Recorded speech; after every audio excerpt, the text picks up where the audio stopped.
Hey guys, Xiaomi Redmi K50 Pro.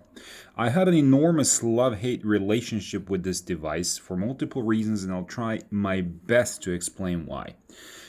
First off, the design.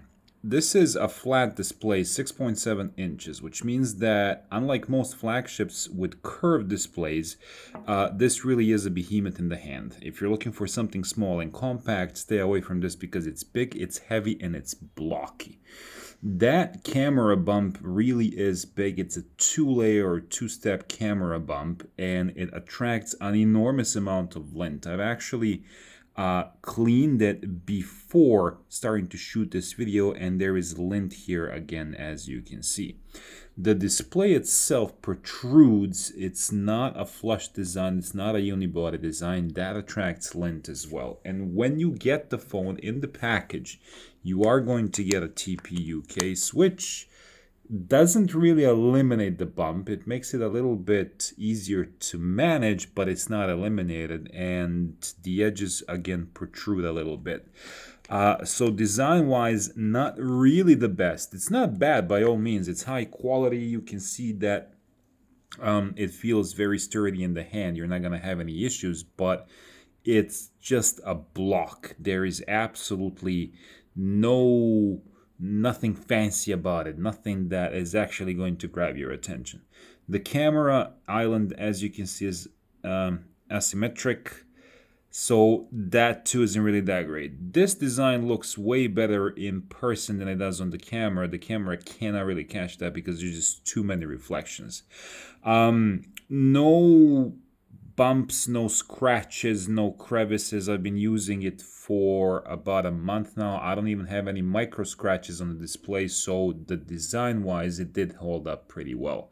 Bottom firing speaker here, earpiece speaker here, although there is a hole on top here. I don't really know if that's for the speaker or not, but speaking of speakers, they sound absolutely magnificent. I'm gonna play something of my own so I don't get a copyright strike, but the speakers and the sound overall have been done and dealt with exceptionally well. Yeah, sure, why not?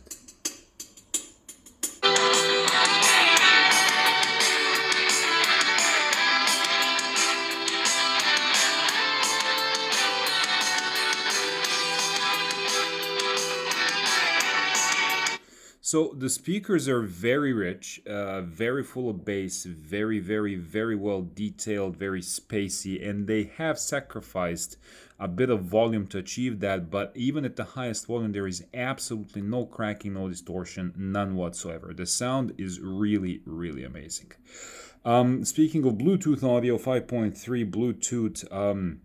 The Bluetooth audio is absolutely phenomenal. They have spread the frequencies into stereo because I can actually hear, being a music producer, I can hear the little details where they have artificially made a stereo separation from left to right so that they create this spatial audio, and they have done that in a really good way. You got Dolby Atmos support with all its bells and whistles. You can tweak the equalizer even more after that, whether you're going to use a preset or do it manually. If you are an audiophile, you're going to be absolutely brilliantly happy with this phone. The rest of the issues that I have are mostly on the software side because this is the problem. The hardware is absolutely great. This phone in China, this is the Chinese version, costs 3,300 RMB as of today. That's not by all means a cheap phone, given that if I add 300 kwai more, which is the equivalent of about $45, I can get an Oppo Find X5, which is a fairly premium flagship. So this is not a cheap phone by all means, and it has great hardware. Let's start off with the display. And again, the problem is this. This is a Samsung panel. I'm not sure if it's an E4 or an E5. I think I would say it's an E5, but I couldn't find any information on the internet. The camera that I'm using to record this cannot really render the colors that good because in person this definitely does look much better. And the most important thing, when you go onto a white background and you twist, there is no rainbow binding, no pinks, no greens. If you go to an extreme angle, you're gonna get slight rainbow binding, but rainbow banding, but that's pretty much it. The display is very good, very accurate, and again, if you go into the display settings, you are going to have the general anti-flicker mode, which can now be applied to 120 Hertz. Thank you, Xiaomi. You got color schemes, which you can even more adapt after that if you go into saturation, value, contrast, gamma, and so on. So like whether you want to edit pictures on the go and so on, you're going to be pretty much perfectly satisfied. It really is a high quality display. What I do have a problem with is the calibration of this display, because again, I had to use two different apps. First, this one to actually calibrate the display because the shaders are blowing out of proportion. And then I would actually have to use the Twilight app to further dim the display because I couldn't sleep.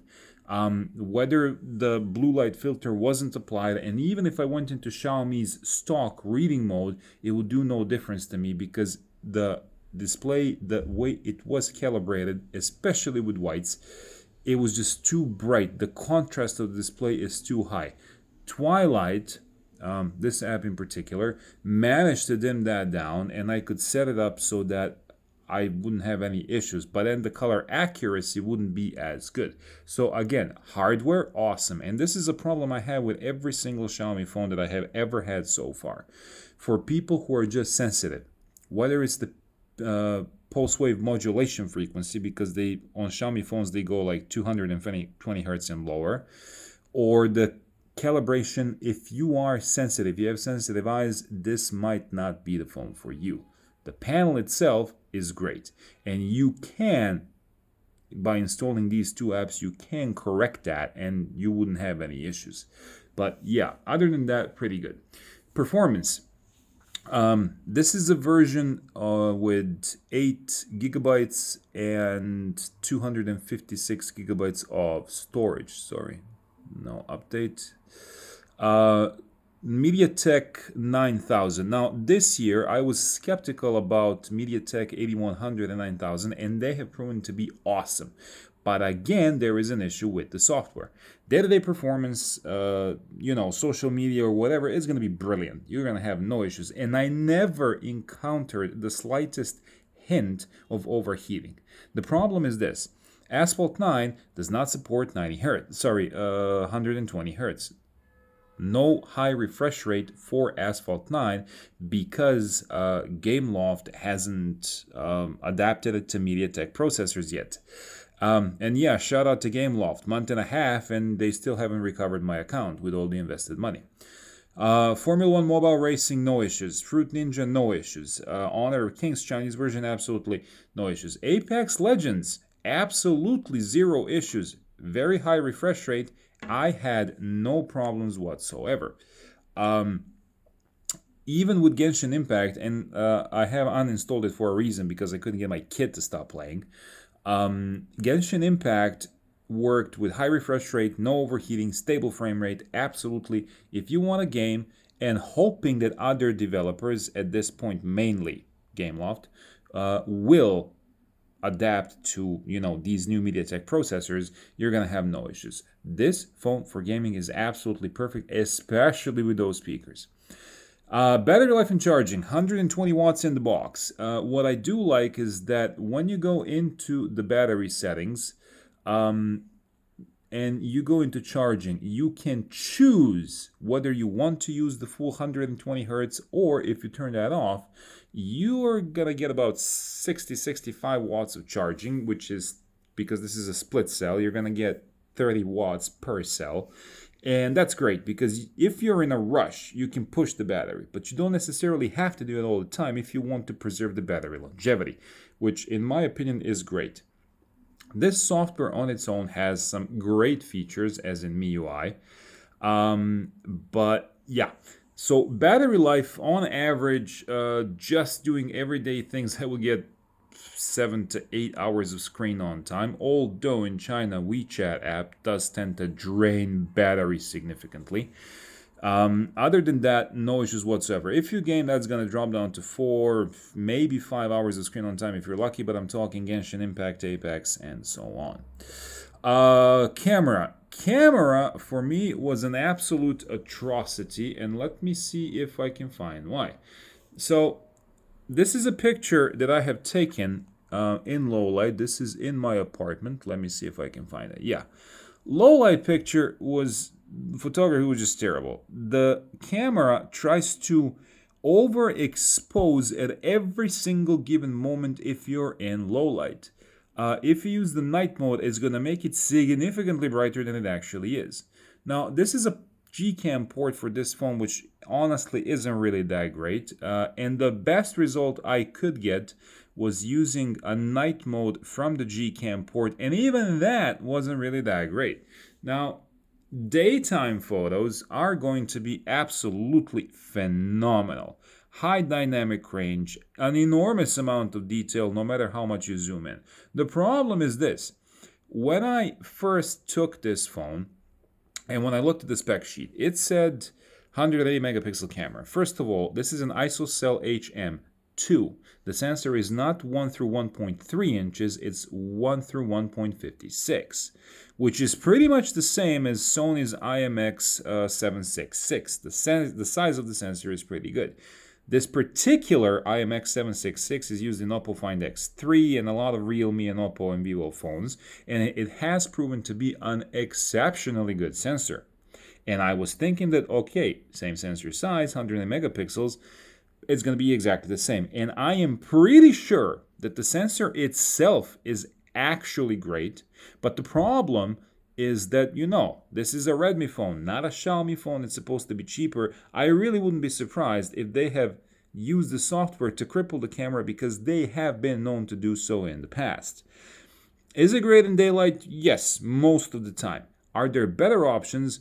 Definitely yes. If you can get your hands on a Xiaomi Mi 10, which has a 108 megapixel sensor, Mi 10, Mi 10 Pro, Mi 10s, but they have the ISOCELL HM1, that is significantly better than the 108 megapixel sensor here. Again, I am pretty sure this is a software issue rather than a hardware issue, because with a Mi 10s, I was able to do absolute wonders with that camera.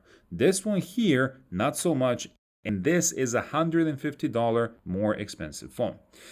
Either way, at the end of the day, what's the verdict? Honestly, I cannot recommend this phone to anybody in the state as it is, because on paper it does look majestic. For the price, there are way better options, and even you can find OnePlus models from last year, as in OnePlus 9, 9 Pro, that are cheaper. And even if you find a used OnePlus 9 Pro, it will still prove to be a significantly better device than this one here.